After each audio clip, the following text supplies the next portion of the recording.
The wind stank of gunpowder and burning flesh. Thomas Ellison reined in his horse at the crest of the bluff, eyes locked on the valley below.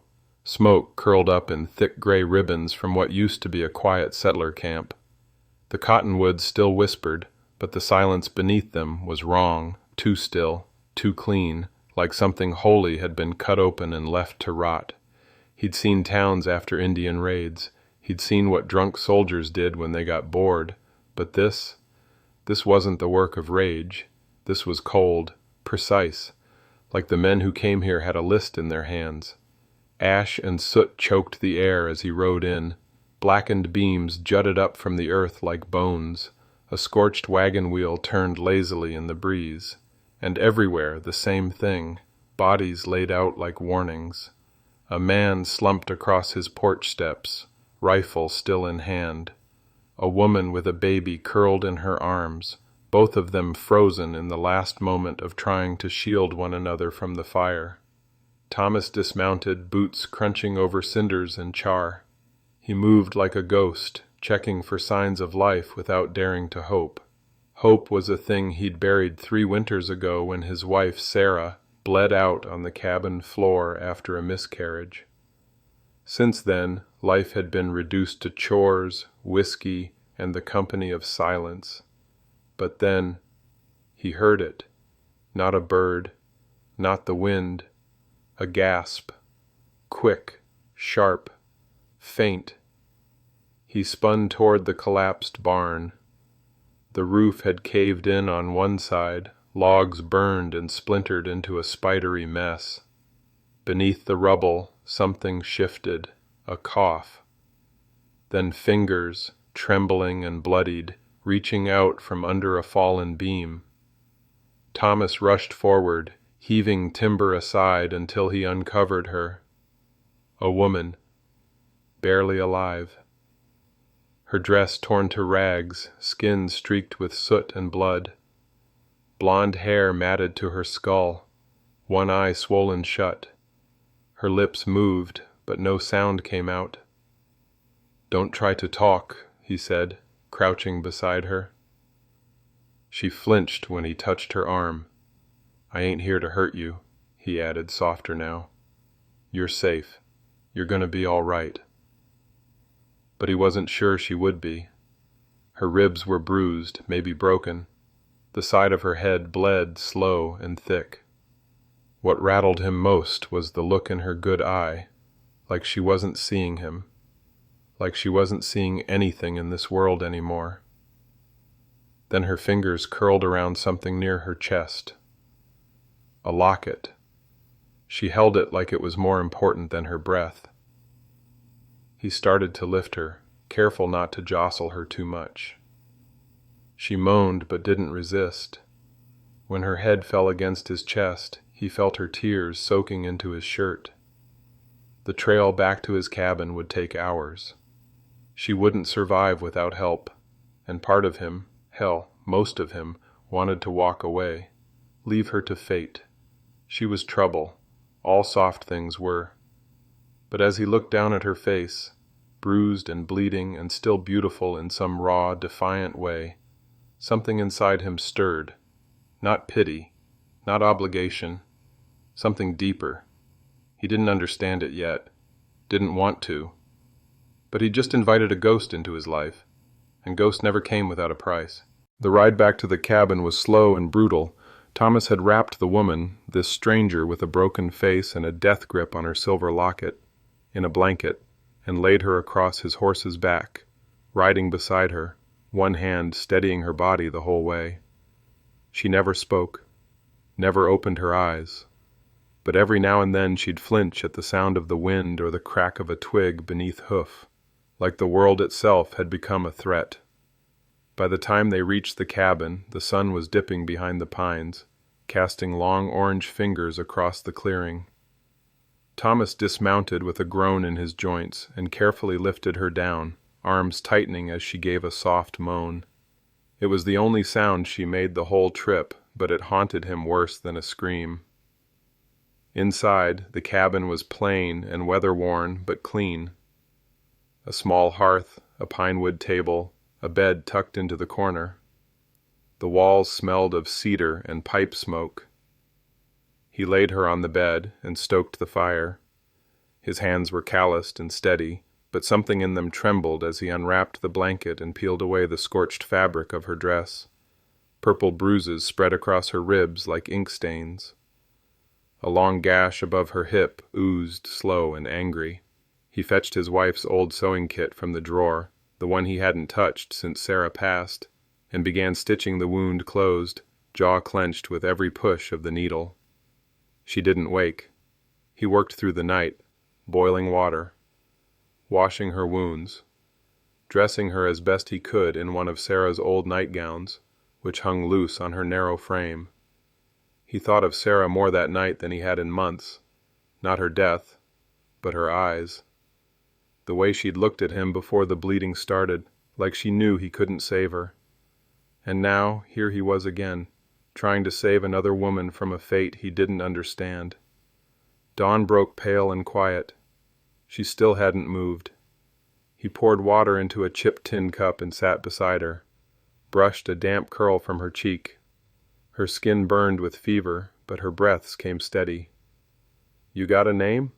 he asked, voice rough from disuse. She stirred, just slightly. Her lips parted like she might speak. "Nothing." He sat back. "Didn't think so."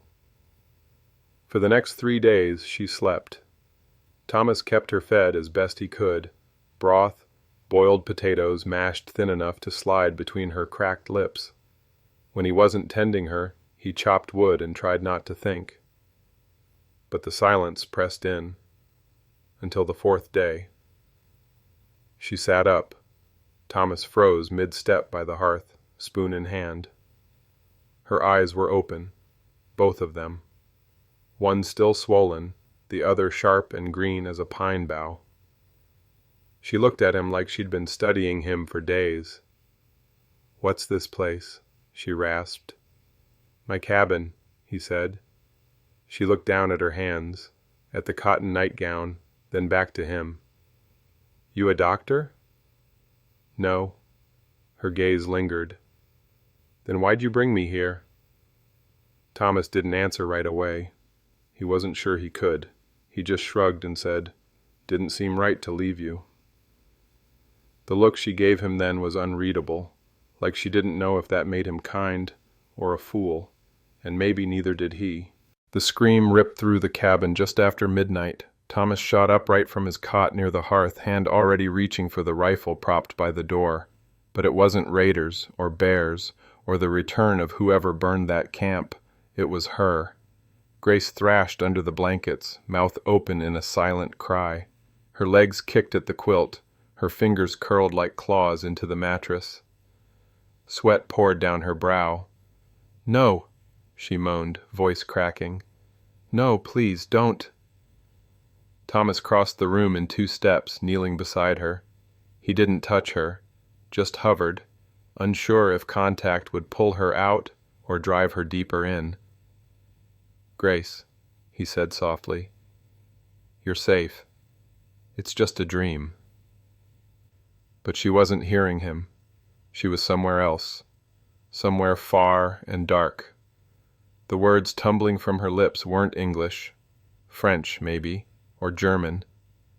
He couldn't tell. Her eyes opened suddenly, wide and blind with terror. Then she screamed again, louder this time, and tried to throw herself off the bed. Thomas caught her mid-lunge. "Easy. You're all right. It's over." She struggled against him, fists beating weakly at his chest. Her eyes locked onto his face, and for a flicker of a second she looked ready to kill him. Then her body crumpled. She collapsed into him, breath heaving, and sobbed like a child. He held her, not because he knew how to, not because he wanted to, but because he was the only soul around for 50 miles, and that's what folks did when someone broke apart in their arms. He sat there a long time, her forehead pressed to his shoulder, her sobs quieter now, like she was running out of sound. Her hair was damp against his neck. Her fingers clung to his shirt like the world would vanish if she let go. When she finally calmed, he eased her back into bed. She didn't say thank you, didn't apologize, just turned to the wall and pulled the blanket up to her chin. Thomas went back to the hearth, tossed another log on the fire, and stared into the flames. He didn't sleep, neither did she. The next morning passed in a fog of quiet tension. Grace barely touched the bread and broth he left at her bedside. She kept her eyes low, her body curled in on itself like a cornered animal. Thomas didn't press her, didn't ask about the dream, didn't mention how she clung to him like she'd known him for 1,000 years in that moment. He chopped wood instead. The rhythmic thud of the axe filled the yard, each swing a silent release. Every strike drove away the image of her haunted eyes. Every split log bought him a little more time before he had to face the truth. She wasn't just a survivor. She was broken. And whatever had done it to her might not be done yet. That evening, as the sun dipped and the shadows grew long, she finally spoke again. "You ever have nightmares?" she asked. He paused, the stew spoon halfway to his lips. "Yeah," he said. "Used to." What stopped them? He thought about lying, about saying something rough and cowboy-like, whiskey or time, or killing the men responsible. But instead he said, "They didn't stop. I just got tired of remembering." Grace didn't say anything after that. But that night when the fire was low and the wind howled through the chinks in the log walls, she didn't scream. She just cried, quietly, like someone who knew the ghosts were coming, but chose to face them anyway. Morning came slow, stretching gold across the frost-bitten grass just outside the cabin window. Thomas sat at the table, half a biscuit on his plate, half a thought in his head. Grace was still in bed, back to the wall, blanket pulled high, but he could tell she wasn't sleeping. Her breathing had a rhythm to it now, a kind of guarded awareness. She was pretending to rest, just like he was pretending not to care. It had been 2 weeks since he found her in the ruins. 2 weeks of quiet meals, slow healing, and the growing weight of everything unsaid. Today, that weight broke. Thomas stood and walked toward her. He didn't know why exactly. Maybe it was the way she kept flinching at kindness, or the way she gripped that damn locket like it held her soul. Or maybe it was the way she looked at him when she thought he wasn't looking. Like she wanted to trust him. Like she didn't know how. He crouched beside the bed and held out his hand. "Let me see it," he said. She blinked, confused. "The locket." She tensed. "Why?" He didn't answer. Just waited. Her fingers tightened around it. Then, slowly, reluctantly, she placed it in his palm. It was warm from her skin, simple silver, heart-shaped, battered around the edges. He thumbed the tiny hinge open. Inside, 2 portraits. One was a man, older, with sharp cheekbones and eyes like slate. The kind of man who'd command a room without raising his voice. The other, empty. The second side held no picture at all, just a blood stain. Thomas stared at it, then looked up at her. "You told me you didn't remember anything," he said. "I didn't," she replied, too quick. He waited. Grace sat up, knees drawn to her chest. The blanket fell to her waist, her arms wrapped around herself. "That man, he's not family," she said. "He's not anyone that matters anymore." Thomas closed the locket with a snap, still carrying him close. "Because it's all I had left," she shot back, voice shaking. "You had lies left too." She looked away. He stood and walked to the hearth, setting the locket down on the mantel beside a dusty jar of nails. The fire cracked once, like it didn't like what it was hearing either. "I've done nothing but keep you alive, Shem," he said, facing the flames. "I didn't ask you to," she whispered. "No," he muttered. "You didn't." A heavy silence fell between them. She stared at his back, fists clenched around the blanket. He looked down into the fire, feeling foolish for thinking anything could have grown between them. She wasn't just broken, she was hiding. And now he'd handed her shelter, warmth, food, and a place to run from whatever truth she carried. He turned to her. "You planning to tell me what that blood means?" She didn't answer. Her jaw set hard. Her eyes, still bruised, burned now. "No," she finally said. He nodded once. "Then we're done talking." That night he didn't cook dinner. She stayed in the bed, hugging her knees, watching the fire shrink to embers, and outside the wind picked up, howling through the trees like it knew something neither of them had said out loud. This wasn't the kind of silence you recover from, this was the kind you survive. The knock came just after sunset. Thomas was at the chopping block splitting the last of the oak logs when he heard it, a slow, measured rapping on the cabin door. Not frantic, not friendly, just deliberate. He wiped his brow with the back of his sleeve, set the axe aside, and reached for the rifle resting against the porch beam. Inside, he heard Grace shift in the chair by the fire. She hadn't spoken much since the fight about the locket. She'd moved from the bed to the hearth, dragging her blankets with her like armor. "Stay back," he said through the door. "Cold out here," came the voice, a man's, rough and low. "Just looking for a place to warm my bones for the night." Thomas cracked the door open, keeping the rifle tucked tight to his side. The man on the other side looked like trouble. Mid-40s, weathered coat, mud on his boots, beard peppered gray, a Colt peacemaker on his hip, resting too casual. His eyes didn't blink as he took in Thomas. Name was carved into his stare, Harv. "Plenty of open land to camp on," Thomas replied. The man grinned. "Ain't the same as a fire and a roof. I got coin." Thomas glanced at the sky, dark, clouds low. If he turned the man away, he'd camp nearby anyway. Might be safer to keep him where he could see him. He stepped aside. "One night, then you move on." Harv nodded once. "Appreciate it." Inside, Grace tensed the moment she saw him. Her eyes went wide, not the dazed, fearful kind, but sharp, alert. She shrank slightly into her blanket. Harv's gaze found her in half a second. He didn't flinch, didn't do a double take, just tipped his hat slow. "Ma'am?" She didn't answer. Thomas noticed.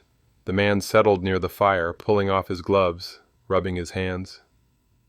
"Been tracking a herd down from Bitterroot," he said. "Lost him in the storm 2 nights back. Damn near froze." "You a drover?" Thomas asked. "Among other things." Harv's eyes flicked again to Grace. She looked down. Thomas poured coffee, handed him a cup. "You know her?" he asked bluntly. Harv didn't blink. "Nope. Just making conversation." Thomas didn't believe that for a second. Grace was staring into the flames like they might save her. That night Thomas lay awake by the door, rifle across his lap, while Harv snored softly from the corner. He didn't trust the man, didn't like how he looked at Grace, like he knew something, like he was waiting for her to speak. And Grace, she didn't sleep. He saw her eyes open in the firelight, wide and glossy, staring at the ceiling. Come morning, the sky was dusted with snow. Harv was already packing. "Appreciate the roof," he said, cinching his saddle. "You folks got a good setup here, real peaceful." Thomas didn't answer. Harv mounted up. "Say, you never told me your name, sir." "I didn't." The man chuckled, tipped his hat again, and rode off into the trees. Thomas watched him disappear down the trail, every part of him tense. Behind him, Grace spoke. Her voice was thin, brittle. "He knew me." Thomas turned. She was holding her locket again. "He knew exactly who I was." The world outside had turned white overnight. Thick, heavy snow weighed down the pine boughs and muffled the woods into a dead hush. Thomas stood at the edge of the tree line, rifle in hand, scanning the ridgeline for movement. He couldn't shake the feeling that something was wrong. Grace hadn't said a word since Harv left. She'd gone stiff, like her skin didn't fit right anymore, eyes always darting to the windows. At first, Thomas thought it was just the memory of the stranger, but by nightfall he knew better. She wasn't afraid he was gone. She was afraid he'd be back. It happened just before dawn. Thomas had been dozing in the rocking chair by the fire when the front door creaked. Not a knock, not a call, just slow, like someone thought they could slip in without waking the dead. He grabbed the rifle and stepped forward as the door swung open. There stood Harv, snow on his shoulders, gun already drawn. "Move," he said. "Ain't here for you." Thomas didn't budge. Harv raised his revolver. That's when Grace screamed. Thomas didn't hesitate. The crack of his rifle was deafening in the close cabin. Harv staggered backward, clutching his side. Blood bloomed across his coat. He dropped to one knee, eyes wide in disbelief. "You son of a—" The second shot took him through the chest. He fell backward into the snow, steam rising from his wound in the frigid morning air. Inside, Grace stood shaking, hand over her mouth. Her blanket had slipped to the floor. Her nightgown clung to her like paper, thin and fragile. Thomas stepped outside, rifle still aimed, and kicked Harv's pistol from his twitching hand. "Dead?" Grace asked behind him. "Almost." Harv coughed, blood staining his beard. "She ain't who she says," he gurgled. Thomas's jaw tightened. "Already figured that." "Heard about a fire in York County," Harv rasped. "Man dead. Half a town gone, all 'cause she didn't want to wear a ring." Grace stepped forward, trembling. "Stop talking." Harv turned his head toward her. "You think hiding in a shack with some mountain man makes you clean?" I said, "Shut up." But he smiled. Even dying, he had the power to twist the knife. "Tell him, Lady Ashbourne. Tell him who you really are." Then he went still. Thomas looked at Grace. Lady Ashbourne. The name sank into his bones like ice water. Grace dropped to her knees beside Harv's body. She reached for the locket around her neck but found only her own breath, ragged and fast. "I didn't want this," she whispered. Thomas didn't move. "Tell me." She looked up at him, eyes burning. "My name is Grace Ashbourne, daughter of Lord Kavanaugh. I was promised to a man I didn't love. I tried to escape it. Staged a robbery. But people died." "You staged it?" "They were never supposed to get hurt." "But they did." She nodded, eyes wet. "That man in the locket, he was the one I was meant to marry. He sent Harv. He sent others. I thought if I could disappear far enough, maybe I could live without blood." Thomas stared at her. The fire behind them crackled. Outside, the snow continued to fall, quiet, soft, erasing all tracks. He turned and walked back into the cabin. Didn't slam the door, didn't say a word. He just sat down, stared at the fire, and waited to feel something. Anger, sadness, anything but the betrayal thick in his throat. The fire burned low that night. Thomas didn't say a word as he cleaned the rifle, piece by piece, each motion practiced and slow. The scent of oil and smoke still clung to the cabin walls. Grace sat on the edge of the bed, wrapped in a blanket, staring at the floor like it held the answers he wouldn't give. The silence between them wasn't the kind that begged to be filled. It was the kind that dared you to speak first. He didn't ask if she was cold, didn't ask if she was hungry, didn't offer the stew he'd kept warm by the fire. He just worked the bolt of the rifle with a soft click, over and over, like the sound might drown out the storm building in his chest. "You hate me now," she said at last, her voice hollow. He didn't look up. "I don't know what I feel." She pulled the blanket tighter. "You should have let him take me." Now he did look at her, slow, hard, like a man staring down a bear trap. "That what you wanted?" She didn't answer. Thomas set the rifle aside and leaned forward, elbows on his knees. I've done some wrong things in my life. I've taken things that didn't belong to me, but I never once let a man like that get his hands on someone who didn't want it." Grace swallowed, and her voice cracked. "You think I wanted this life? I think you made choices, and I think people paid for them." She nodded, slowly. "So did I." The words were heavy, and they hung between them like smoke. "I've been running since I was 16, she said. "They arranged my engagement to a man older than my father. A deal for land, cattle, power. I played my part until I couldn't breathe, and then I stole everything I could and tried to vanish." Thomas rubbed a hand over his jaw. "People died." "They always do, don't they?" she whispered. "Whether we choose it or not." His jaw tightened, but he said nothing. She looked up at him finally, and there was no defiance in her anymore, just exhaustion. "I didn't mean to lie to you, Thomas. I didn't know how to be honest without breaking something." "Well," he said, "you broke it anyway." That silenced her. He stood, pacing toward the window. The snow had slowed. The moon cast a silver sheen over the clearing. Somewhere out there, wolves howled, distant, hungry, close enough to matter. "You should go," he said finally. Grace blinked. "What?" "You heard me. Take the mule, ride east. There's a settlement 5 days out. If you keep moving, maybe you'll make it before your past does." Her voice trembled. "You're sending me away?" "I'm giving you a choice." She rose, her bare feet padding across the floor. "And what if I want to stay?" He turned to face her. "Then you'll tell me the rest, all of it. No more half-truths, no more hiding." She opened her mouth, then closed it, looked at the fire. "I need time," she whispered. "Time's what you had." Thomas walked past her, grabbed his coat, and opened the cabin door. Cold air swept in, biting at their skin. "I'll sleep in the shed tonight," he said. "You figure out if you're staying or leaving." He stepped out into the snow and shut the door behind him. Inside, Grace sank to the floor beside the fire, alone again, only this time knowing it was her fault.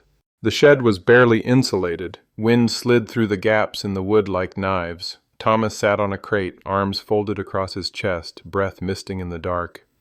He hadn't slept, didn't plan to. He just needed to be away from her, away from the storm she'd brought into his quiet life. He lit a lantern and stared into nothing. But somewhere deep down, the part of him that still had skin in this fight, the part that remembered how it felt when she'd cried against his chest, was wide awake and restless. Come morning, Grace was gone. Blanket folded, fire out, boots missing. She left no note, no trail. Thomas stormed into the clearing, eyes scanning the snow for tracks. Her footprints led southeast, toward the ridge line. Stupid direction, no shelter, no food, nothing but old trees and open land. She was running again, but this time it wasn't from her past, it was from him. He didn't even hesitate. He saddled his horse and followed. By noon, he found the first sign, her scarf snagged on a branch crusted with frost. He tucked it in his coat and pressed on. Hours passed, snow deepened, and then he saw it. Boot prints. 2 sets. Hers and someone else's. His stomach turned to stone. He followed fast, rifle ready, eyes sharp. Then came the blood, just a splash, small, crimson against white. Then another, and another. The trail led into a canyon of stone and pine. Shadows hung heavy. He found her near a dry creek bed, wrists bound, a blood smear on her cheek, eyes locked with his the moment he stepped from the trees. She didn't cry, didn't yell, just shook her head slowly. Don't. Behind her stood a man Thomas had hoped was just a name, Ashbourne's brother. Dressed fine beneath a travel coat, dark hair slicked back, pistol drawn and resting against Grace's temple. "You must be the man who killed Harv," the stranger said, calm as a banker. Thomas raised the rifle. "Let her go." Ah, cowboy logic, straightforward, romantic, idiotic. Thomas took a step forward. "Another step," the man said, "and her brains will paint this canyon." Grace's eyes begged him to stop, to turn around, to let her go. Thomas's grip on the rifle tightened. "She ain't your property." "She's my brother's betrothed," he said coolly. "He paid for her, nurtured her. She repaid him with betrayal and blood. The Ashbourne name doesn't forget. You think I care about your goddamn name?" The man smiled. "No, but I think you care about her." A tense silence fell. Then Grace did the unthinkable. She slammed her head backward into her captor's nose. Bone crunched.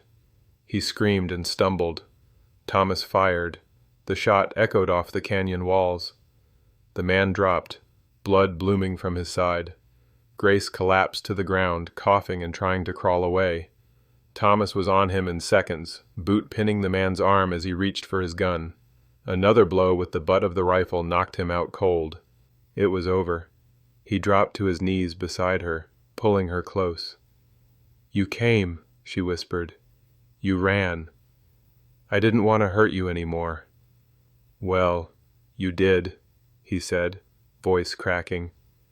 "But I'd rather hurt with you than live without you." She buried her face in his chest, and this time he held her like he meant it. The ride back was slow. Grace leaned against Thomas in the saddle, her body limp, her wrists bruised and raw. He could feel the tremble in her even though she didn't speak. Not once. Not even when the cabin came into view through the trees. Her silence wasn't shock. It was surrender. Like she'd used up all her strength in that canyon and had nothing left to hold herself together. Thomas helped her down, carried her inside, and laid her on the bed. She didn't resist, just curled onto her side and faced the wall, like the world behind her was too ugly to be looked at. He stoked the fire, made broth, sat beside her with a towel and gently wiped the dried blood from her hairline. She flinched, but didn't pull away. "You're safe now," he said, not sure if he believed it. The next morning, Thomas stepped out to split wood, trying to calm the throb in his chest. Each strike of the axe cracked more than just timber. It cracked his thoughts wide open. Why did he still care? After everything? After the lies? Because she was still here, and she hadn't begged him to stay. She hadn't asked to be loved. She hadn't tried to be saved. She'd just let herself break. And something about that tore at him more than anything else. When he returned, she was gone again. This time, no boots missing, no food packed, just vanished. "Damn it," he muttered under his breath, grabbing his rifle and coat. Snow was melting in patches now, spring trying to sneak in early. Her tracks were easy to follow, bare feet, stumbling, urgent. The trail led east, through the pines and down a ridge where a stream had carved a muddy vein through the thawing ground. Then it ended, just stopped. Thomas crouched low, brushing the leaves aside. No signs of struggle, no drag marks, just a set of boots, fresh prints, coming from the other direction. He cursed. Another man had met her, a rider by the shape of it. Someone on foot couldn't have gotten here this fast. Thomas followed the new trail through the woods and around a bend into a hollow choked with old mining ruins, collapsed beams, rusted equipment, broken wagons half swallowed by dirt. Then he saw it. Her locket, hanging from a nail on the wall of an old tool shack, swaying in the breeze like bait. Thomas didn't hesitate. He drew his rifle and circled wide. No sound, no movement. Then, behind him, a click. He froze. "Drop it," a voice said. Low, calm, educated. Not Ashbourne's brother. Worse. Thomas turned slowly to find himself facing a clean-shaven man in a fine wool coat, standing in the doorway of the shack with a pistol aimed straight at his chest. "I assume you're the one who's been keeping her?" the man said. "Where is she?" "She's safe," the man replied, stepping out. "For now." Thomas's jaw flexed. "You another Ashbourne?" The man gave a cold smile. "No, I'm the man she was supposed to marry." The canyon had been a message. This was the real reckoning. Thomas didn't flinch. The man's pistol stayed trained on his heart, his jaw set like iron, not a tremble in his hand, not a blink. "Where is she?" Thomas asked again, voice low. The stranger cocked his head, a dark smile twitching at the corners of his mouth. "Funny thing, love. Makes men do reckless things. Noble, sure, but stupid." Thomas didn't move. "You her fiancé?" "Was," the man said, "until she disgraced my name and vanished like a thief in the night." "You mean until she ran for her life?" The man chuckled. "She told you that?" "She didn't have to." That got a flicker of reaction, barely a shift in the man's brow. "You think you know her?" the man asked, stepping closer. "She's a liar, a manipulator. She wore silk gloves while blood dried under her fingernails. You think she's innocent?" Thomas's finger drifted toward the trigger of his rifle. "I think she's not yours," he growled. The man's smile faded. "You're right. She's not. Not anymore." He stepped aside and gestured toward the shack. "Go on, cowboy. Go see where your lady's loyalty ends." Thomas kept his rifle up as he edged toward the door. The man didn't stop him, didn't speak. Inside the shack it was pitch black. Dust hung in the air. Thomas's boots crunched on grit. Then he heard her. "Thomas." Her voice was weak, hoarse. He turned the corner. She was chained to a support beam, ankles shackled, wrists bound high. Blood caked her temple, her dress torn at the shoulder. Her lip was split, but her eyes lit up the moment she saw him. "Grace." She shook her head, tears already spilling. "Don't. It's a trap."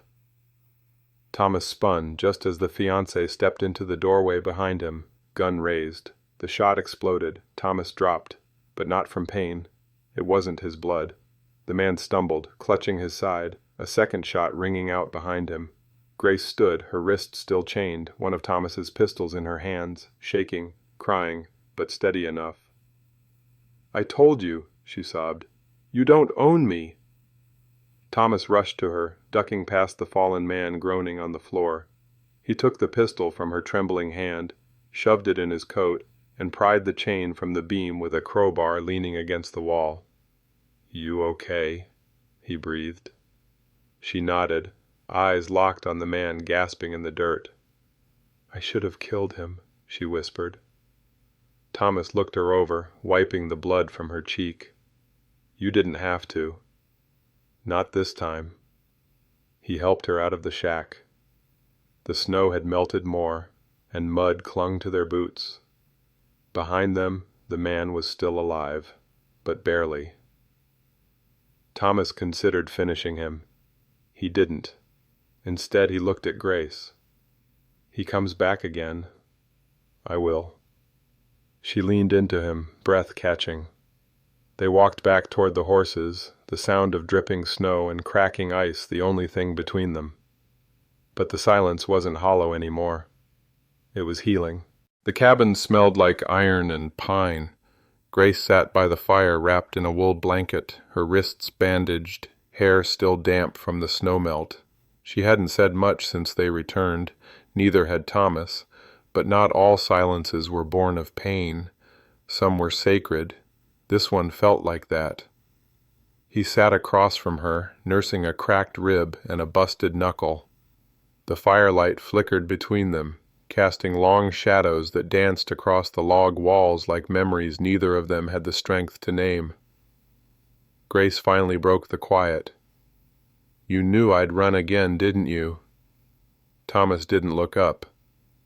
"I didn't think. I just followed." "Why?" He took a slow breath. "Because I couldn't stomach the thought of you bleeding somewhere alone." Her eyes dropped. "You shouldn't keep risking yourself for me." "Too late for that." A small laugh escaped her. Bitter, honest. "You know what the worst part is? I didn't run to escape. I ran because I thought you'd never forgive me." He finally met her gaze. "You think forgiveness is why I kept you alive all this time?" She blinked. "I didn't forgive you," he said. "Not yet, maybe not ever." That stung, but she didn't flinch. "I still love you," he added. That one brought her breath to a halt. "I don't love what you did. I don't love the blood, or the lies, or the storm that follows you like a shadow. But I love you." She bit her lip, tears rising again. "I don't deserve it." "Neither did I," he said.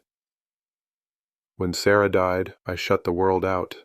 Thought if I made myself cold enough, hard enough, I'd never hurt like that again. I let good things die with her. Till you." Grace leaned forward, voice barely above a whisper. "So what do we do now?"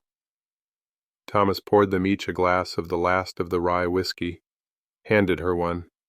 "We rebuild," he said. "One word at a time, one morning at a time." She looked at the drink in her hand. "This won't be easy." "No," he said. "It'll be hell." Their eyes locked again, this time with something deeper than fire between them, something forged. "You're not saving me, Thomas," she said. "That ship's gone." "I know," he replied. "I'm saving myself." She raised her glass. "To starting again," she said. He clinked his against hers. "To finishing what others tried to end." They drank. Outside, snow slid off the roof in thick, wet clumps. Spring was inching closer. With it came mud and floods and thawed bones. But inside that cabin, warmth bloomed where there'd only been ghosts. Grace reached out her hand. Thomas hesitated, then took it. And in that touch, rough and shaking, a new fire lit, not wild and consuming like lust or revenge, but slow, steady, the kind you build a life around. The spring thaw came early that year. Snow melted fast, revealing muddy trails and cracked earth, the scent of wet pine and rotting leaves thick in the air. Life was trying to return. Birds began to sing again. Squirrels darted between branches like nothing had ever happened. But Thomas and Grace were still learning how to breathe. The message came by rider. A wiry young courier with a tired mule and government markings handed over the envelope with a nod and a warning. Came through official channels, fancy wax, didn't ask questions. Thomas thanked him and watched the boy ride off. Then he turned the letter over in his hands.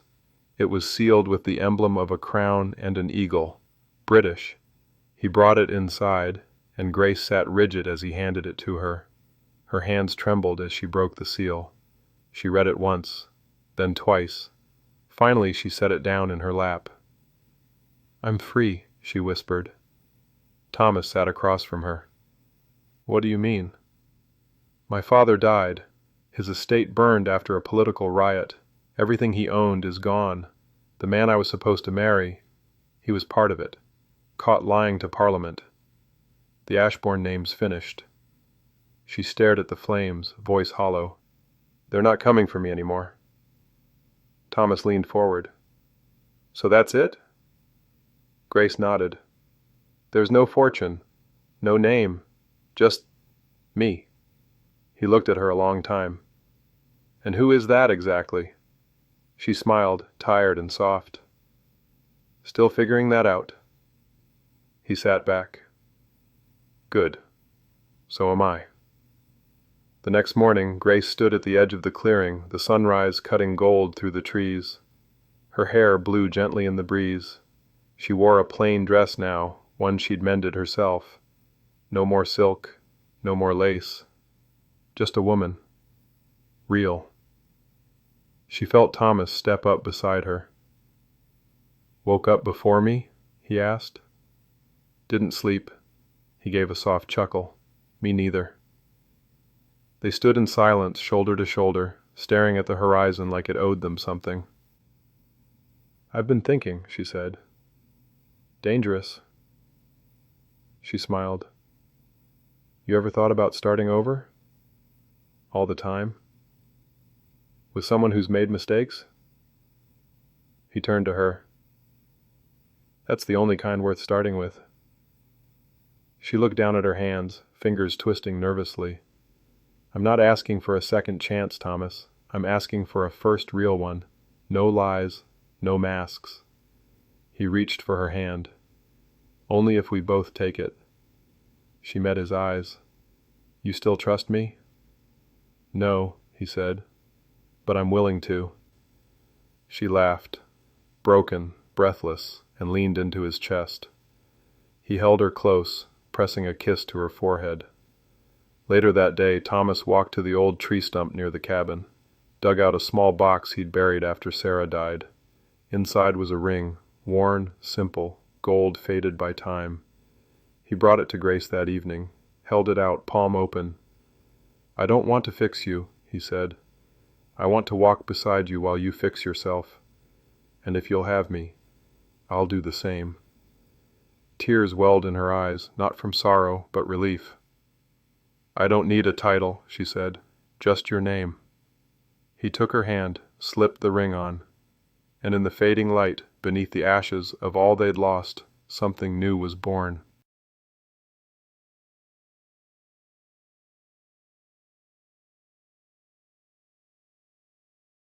Thanks for riding with us through this powerful tale of honor, betrayal, and redemption. If you felt this story stir something deep in your chest, give it a like. It helps more folks find their way to Saddlehorn Stories. And don't forget to subscribe so you never miss the next gritty Western love story. There's more truth, grit, and heart on the trail ahead. Saddle up and ride with us.